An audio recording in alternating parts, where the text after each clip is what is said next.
Okay, so for the attack animation, I have this fireball effect, right? So what did I do here? So I have two objects. One is pure with a totally modified. I use a lot of modifiers to bring it into this shape. So first I made it deformed.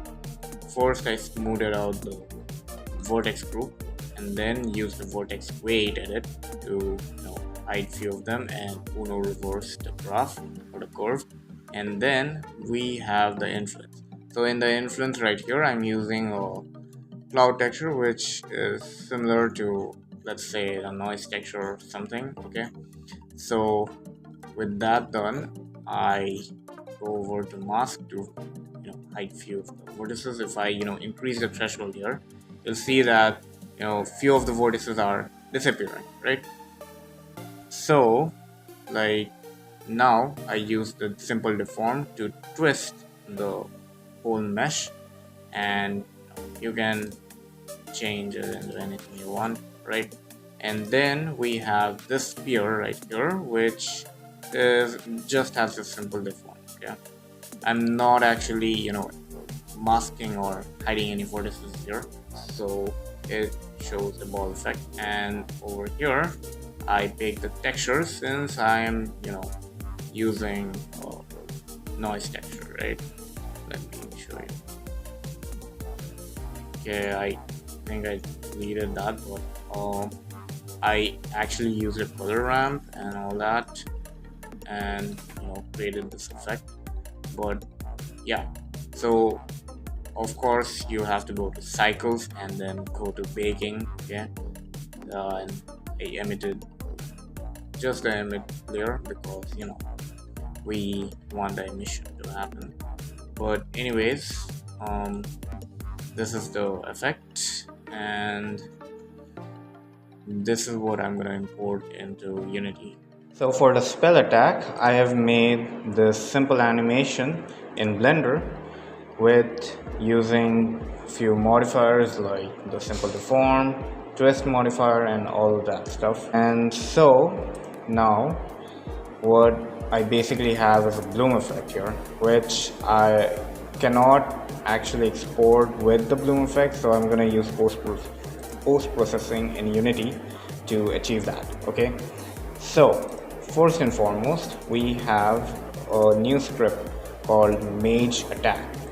This Mage attack takes in the fire attack object and instantiates at the mouse position. So it's gonna record it based on using the raycast. So basically what I mean by raycast is, suppose if I click on an empty plane or nothingness, okay, if I click on nothingness with no object, if I don't click on any objects, then it's gonna return false. And if I do click on this guy, then it's gonna return true. So if I demonstrate right here, if I hit play, see that when okay, let me, alright, see here, it's instantiating towards the mouse. Okay, it's not locking in though. Yep, it shows like that. I'm gonna fix that soon. So okay, so I have added post-processing to the game, and now you see here I have the post-processing layer, and you need to have a separate layer. Okay, so the camera layer, I created a new layer, and over here in the process volume I've added the bloom effect, which will show the bloom effect. Okay, so when I exported the material from Blender, it already has the emission on because I had the bloom effect on in Blender. So here if I hit play for this game view, I set the skybox to solid black colors so that you can see the bloom effect much better. Alright, so when I hit play,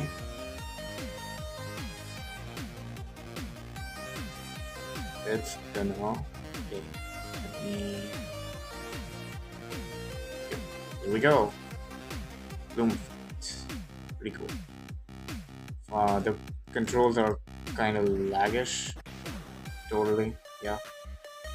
I will work on that. But hey, we at least have the bloom effect going on and it looks much better. Right? So yeah. I'm gonna go ahead and add the enemy spawner next time and see you guys.